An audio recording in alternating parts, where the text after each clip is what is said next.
तो मगरबी बंगाल में असेंबली इंतखाबात के पहले मरहले का आगाज हो चुका है। पहले मरहले के लिए 30 असेंबली सीटों पर इस वक्त वोट डाले जा रहे हैं। वोटरों की लंबी लंबी कतारें देखी जा रही हैं।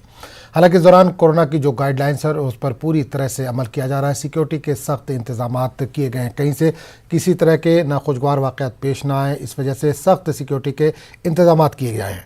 पहले मरहले के तहत जिन सीटों पर आज वोट डाले जा रहे हैं, इसमें तकरीबन सीटें जो है वो नक्सल मुतासरा इलाकों में आती हैं। इस वजह से और ज़्यादा सिक्योरिटी इंतजाम यहाँ पर सख्त किए गए हैं। आप देख सकते हैं सुबह के अव्वली सातों में लोग अपने घरों से निकले और अपने हक़ राय दही का इस्तेमाल कर रहे हैं। तो मगरबी बंगाल के 30 असेंबली सीटों पर आज वोट डाले जा रहे हैं। इस वक्त बड़ी तादाद में लोग अपने घरों से निकले हैं और अपने हक़ राय दही का इस्तेमाल कर रहे हैं। आपको बता दें कि टोटल 30 सीटों पर आज पोलिंग हो रही है। 5 अजला में ये वोट डाले जा रहे हैं। 4 सीटें जिसमें से एससी के लिए रिजर्व हैं, 7 सीटें एसटी के लिए रिजर्व हैं, जबकि 19 सीटें जनरल कैटेगरी की हैं।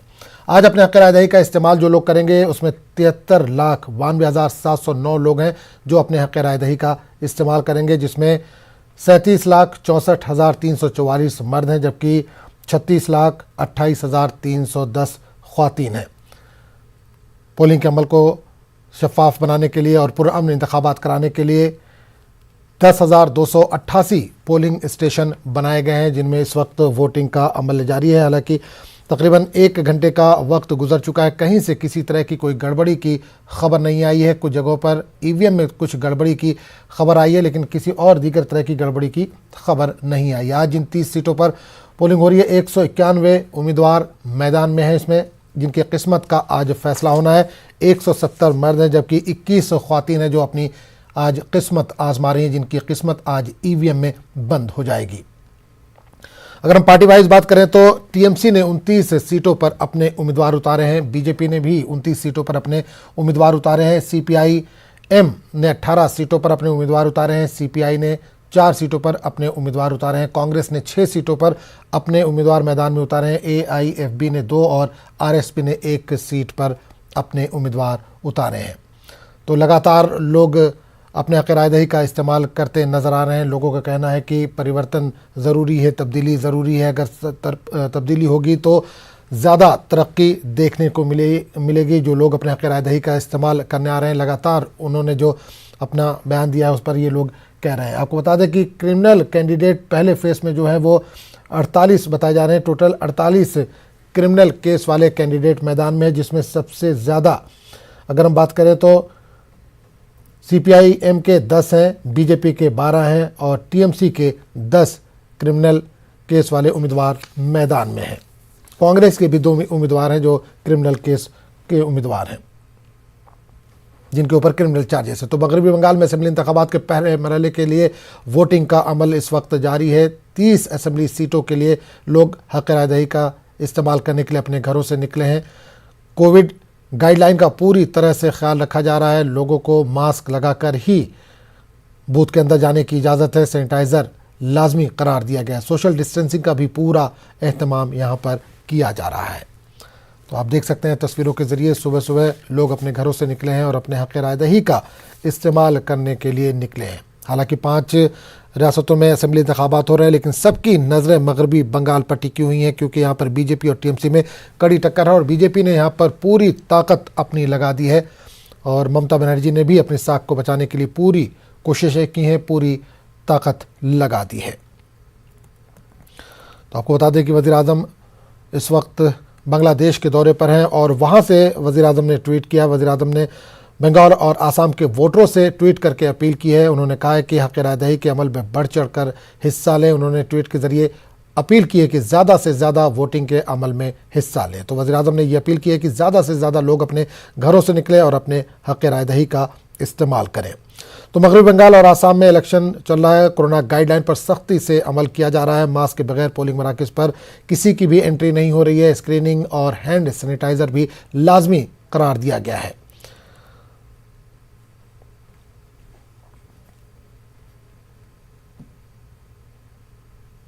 आप सुबह से लाइन में लगे हो। हाँ, क्या सोचकर आप आए हो और क्या मुद्दा रहेगा कि जिसको लेकर आप इतना सुबह से खड़े हो कि मुद्दा तो बहुत कुछ है, अभी सोचेंगे और फिर वोट डालेंगे।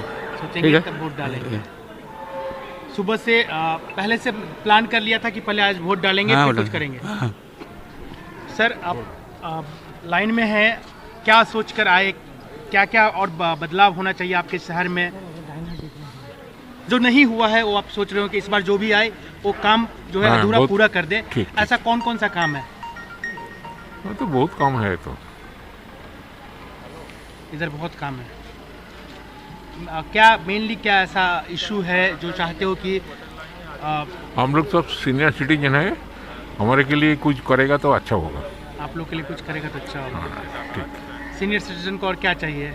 सीनियर सिटीजन को इंटरेस्ट है, बैंक का इंटरेस्ट है, और ज़्यादा ये अलाउंस भी मिलता है।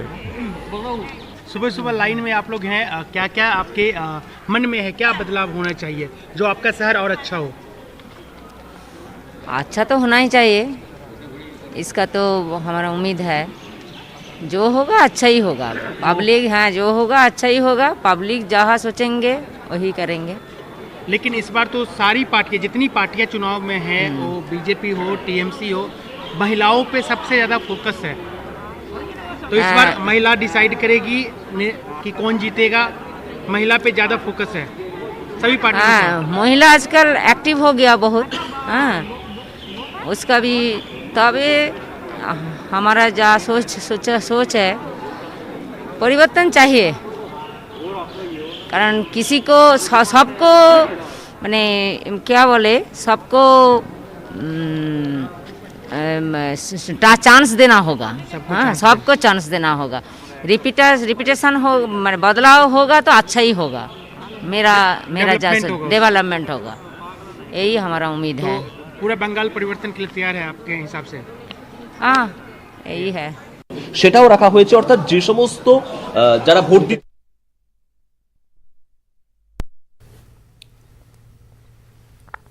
तो मगरबी बंगाल और आसाम में असम्बली इंतखाबात शुरू हो चुके हैं। पहले मरहले के तहत लोग अपने हक़ राय का इस्तेमाल करने के लिए निकले। दोनों रियासतों में पहले मरहले के लिए वोटिंग इस वक्त शुरू हो चुकी है। मगरबी बंगाल के 30, आसाम की 47 असम्बली सीटों पर पोलिंग का अमल इस वक्त जारी है। मगरबी बंगाल में टीएमसी और बीजेपी में कड़ी टक्कर बताई जा रही है, जबकि आसाम में बीजेपी को टक्कर दे रहा है कांग्रेस UIDF इत्तेहाद। मगरबी बंगाल और आसाम में असम्बली इंतखाबात, सिक्योरिटी के पुख्ता बंदोबस्त यहाँ पर किए गए हैं।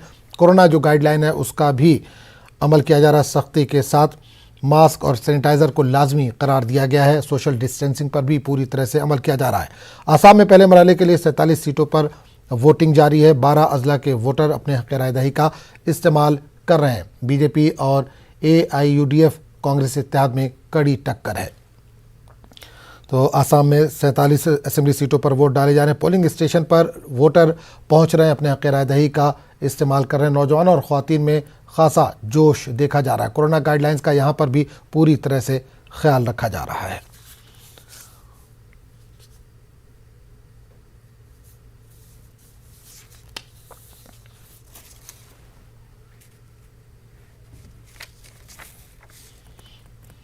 तो वज़ीर-ए-आज़म नरेंद्र मोदी इस वक्त बांग्लादेश के दौरे पर है, जहां पर वज़ीर-ए-आज़म ने वहां से ट्वीट किया है। वज़ीर-ए-आज़म ने बंगाल और आसाम के वोटरों से अपील की है, हक़ राय के अमल में बढ़ चढ़ कर हिस्सा लेने को वज़ीर-ए-आज़म ने कहा है। ट्वीट के ज़रिए वोटरों से उन्होंने अपील की है। उन्होंने कहा है कि ज़्यादा से ज़्यादा लोग वोटिंग के अमल में हिस्सा लें। जो लोग हैं वो अपने हक़ राय का पूरी तरह से इस्तेमाल करें। तो वज़ीर-ए-आज़म 2 रोज़ा दौरे पर बांग्लादेश हैं, जहाँ से उन्होंने ट्वीट किया है।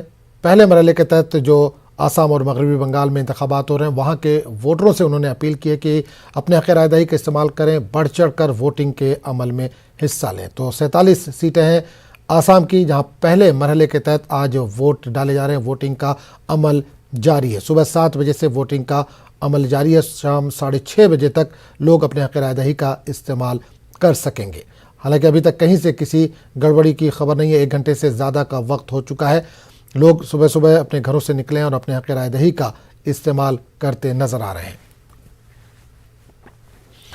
और इस पूरे मामले पर बात करने के लिए सीधे रुख करेंगे अपने नुमाइंदा शबाना के पास, जो इस वक्त हमारे साथ जुड़ रही हैं। शबाना, 1 घंटे से ज़्यादा का वक्फा हो चुका, आप किस जगह पर मौजूद हैं और किस तरह का मंजर देख पा रही हैं? कितनी तादाद में लोग अपने हक़ राय दही का इस्तेमाल करने के लिए पहुँचे हैं? हल्के में हम मौजूद हैं और यहाँ जो है वो लोगों की भीड़ नजर आ रही है। जो लोग वोट डालकर बाहर निकल रहे हैं वो अपने निशान दिखा रहे हैं, खुशी का इजहार कर रहे हैं कि उन्होंने जो अपने हक राय दही का इस्तेमाल किया है। तो लोगों में काफी जोशो खरोश है और लोग जोशो खरोश के साथ वोटिंग के अमल में हिस्सा ले रहे हैं। ये एक बहुत बड़ी बात है। और आज जिस तरह से वजीर आजम ने बांग्ला में ट्वीट करके लोगों से भी अपील की है कि वो वोट जरूर डालें, तो इससे अंदाजा लगाएं कि वोट डालने के लिए जिस तरह से इलेक्शन कमीशन हुकूमत की तरफ से भी लोगों से जो है वो बार बार अपील की गई है कि लोग वोट डालें। और सबसे अहम बात कि बंगाल असेंबली इलेक्शन जो है वो उस पर जो है पूरे मुल्क की निगाहें हैं कि इस असेंबली इलेक्शन में जिस तरह से बीजेपी ने लास्ट लोकसभा इलेक्शन में बंगाल में कामयाबी हासिल की थी, ऐसे में बीजेपी ने बंगाल असेंबली चुनाव में भी भारी वोटों से कामयाबी का दावा किया है। वहीं बंगाल में वजीर आला ममता बनर्जी है जो हमेशा ही मुख्तलिफ मुद्दों पर बीजेपी को सख्त चुनौती देती रहती है। तो ऐसे में लोगों का जो एक्साइटमेंट है वो यही है कि बंगाल की जो ममता बनर्जी है जो अपने करारे जवाब के लिए जानी जाती है, वो बीजेपी के सामने वो कितनी मजबूत साबित होगी। और बीजेपी जिसने जीत का दावा किया है, बीजेपी जिसने बंगाल लोकसभा इलेक्शन में अच्छी नताइज किए थे, तो ऐसे में बंगाल असेंबली इलेक्शन में बीजेपी का ये दावा कितना मजबूत से मजबूत तर हो पाता है, इस पर लोगों की निगाहें हैं। वही बंगाल लेफ्ट के लिए जाना जाता है, लेफ्ट का लाल किला है वो बंगाल, कह सकते हैं कि बंगाल जो है वो सुर्खों का जो लेफ्टों का जो है वो यहाँ बरसों तक इक़्तिदार रहा है। तो ऐसे में लेफ्ट को क्या अपनी जमीन वापस मिलेगी, इस पर भी लोगों की निगाहें हैं। हालांकि लेफ्ट कांग्रेस ISF के इत्तेहाद में एक बड़ी कोशिश की है, लेकिन ये कोशिश अवाम को अपनी जानिब मुतवज्जह करने में कितनी कामयाब होगी, इस पर जो है वो लोगों की निगाहें हैं। बिल्कुल शबाना, एक चीज जानना चाहूंगा, PM का आपने जिक्र किया, PM 2 रोजा दौरे पर बांग्लादेश में है, आज दूसरा दिन है और आज मगरबी बंगाल में पहले मरहले के तहत वोट डाले जा रहे हैं। कहीं ना कहीं इसको चुनाव से भी इस दौरे को जोड़कर देखा जा रहा है और अपील भी की है PM ने कि बढ़ चढ़ कर लोग अपने हक राय दही का इस्तेमाल करें, अपने वोटिंग अमल में हिस्सा लें। तो क्या इस अपील का चुनावी प्रक्रिया जो है उस पर क्या वोटिंग पर कुछ असर पड़ सकता है? बिल्कुल, वज़ीर आज़म लगातार बंगाल का दौरा करते रहे हैं और इंतखाबी जलसों में शरीक होते रहे हैं। कई सारे वादे उन्होंने किए हैं, लोगों को मुतवज्जा किया है। लेकिन अब जब पहले मरहले का इलेक्शन हो रहा है और वज़ीर आज़म बांग्लादेश के दौरे पे है, तो इस दौरे को भी समझा जा रहा है कि बंगाल असेंबली इलेक्शन में इन दौरे का खास असर पड़ सकता है, क्योंकि बंगाल और बांग्लादेश के हिंदुस्तान और बांग्लादेश के साथ एक मजबूत रिश्ता है। लेकिन उसके साथ साथ अगर हिंदुस्तान की किसी रियासत के साथ बांग्लादेश का मजबूत रिश्ता है तो वह है बंगाल। और क्योंकि बंगाल की जुबान, बंगाल का कल्चर जो है वो कहीं ना कहीं बांग्लादेश के साथ मेल खाता है, जिसकी वजह से बांग्लादेश और बंगाल का एक मजबूत रिश्ता रहा है। और आज आप देखें कि जब बांग्लादेश में वज़ीर आज़म मौजूद है तो उन्होंने ट्वीट भी बांग्ला में किया है। तो ये इस दौरे को जो है वो काफी अहम माना जा रहा है। लेकिन उसके साथ साथ आप देखें कि जब बंगाल में दरअंदाजी की बात होती है, जब बॉर्डर सिक्योरिटी की बात होती है, तो इससे बांग्लादेश के साथ जो रिश्ते बहुत खुशगवार है, लेकिन उसके बावजूद सिक्योरिटी के मामले पर जो तरसी है वो भी देखने को मिलती है। कहा यह जाता है कि बांग्लादेशियों की वजह से हिंदुस्तान में बांग्लादेशियों की एक बड़ी तादाद है, बंगाल में बांग्लादेशियों की एक बड़ी तादाद है। और बंगाल के लोगों का ये कहना है कि जुबान की वजह से उन्हें बांग्लादेशी के इल्जामात का भी सामना करना पड़ता है। तो एक तरफ से अगर इस दौरे से तो दूसरी तरफ ये भी देखना होगा कि जब वज़ीर आज़म बांग्लादेश के दौरे पे है तो वो बांग्लादेशी और दरअंदाजी को लेकर, जो बंगाल सिक्योरिटी को लेकर, बंगाल की सरहदी सिक्योरिटी को लेकर जो तनाज़ा देखने को मिलता है, उसे हल करने में कितना कामयाब होते हैं। ये दौरा सियासी है, सियासी फायदा जरूर पहुंचा सकता है, लेकिन उसके साथ साथ मुनसिर करता है कि वज़ीर आज़म अपने दौरे के दौरान क्या कुछ खास बोलते हैं, जिससे ये दौरा जो है वो अपने तौर पर काफी खास होगा। लेकिन उसके साथ साथ बंगाल असेंबली इलेक्शन में पहले मरहले का चुनाव है और जिन इलाकों में सरहदी जो तनाज़ा देखने को मिलता है, जो सरहदी सिक्योरिटी की बात आती है, वो मालदा और मुर्शिदाबाद का इलाका है जहां आज वोटिंग नहीं हो रही है। लेकिन उसके बावजूद शबाना एक चीज और जानना चाहूंगा कि पहले मरहले के तहत 30 सीटों पर आज वोटिंग का अमल जारी है। हर इलाके के अपने मसाइल होते हैं। आज जिन 30 सीटों पर 5 डिस्ट्रिक्ट में 5 जिले में वोटिंग का अमल जारी है, यहाँ के लोगों के क्या बुनियादी मसाइल है? देखिए, यहाँ के लोगों की बुनियादी मसाइल जहाँ आज इलेक्शन हो रहे हैं वो गरीबी है, क्योंकि पुरुलिया पिछड़ा हुआ इलाका है, बांकुड़ा पिछड़ा हुआ इलाका है, झारग्राम जो है वो भी पिछड़ा हुआ इलाका है और नक्सली मुतासरा इलाका है। तो यहाँ के लोगों का एक बड़ा मसला जो है वो रोजी रोटी का मसला है। यहाँ तरक्याती जो मंसूबे हैं जो बंगाल के मुख्तलिफ इलाकों में देखने को मिलते हैं वो इन इलाकों तक नहीं पहुँच पाते। ज्यादातर शेड्यूल कास्ट शेड्यूल ट्राइब के लोग जो है वो इन इलाकों में ज्यादातर बसते हैं। तो इन इलाकों में जो सबसे बड़ा मसला है वो है तरक्याती मंसूबे इनको नहीं मिलते, इनको जो सरकारी स्कीम है उसका फायदा नहीं मिलता, और इसके साथ साथ इनके साथ जो इनकी रोजी रोटी का मसला है। और दूसरी तरफ जो मिदनापुर का जो मगरबी मिदनापुर जहां आज वोटिंग हो रही है, आप देखें कि मिदनापुर को 2 जोन में तब्दील किया गया है, मशरिकी और मगरबी मिदनापुर।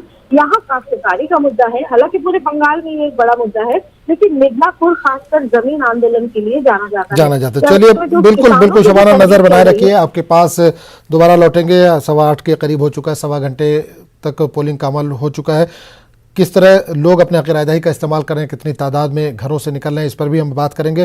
फिलहाल इस तमाम जानकारी के लिए बहुत बहुत शुक्रिया शबाना। तो नाज़रीन, आसाम में भी असेंबली इंतखाबात जारी हैं। 47 असेंबली सीटों पर वोट डाले जा रहे हैं। पोलिंग स्टेशन पहुंच रहे हैं, लोग अपने हक़ रायदही का इस्तेमाल कर रहे हैं।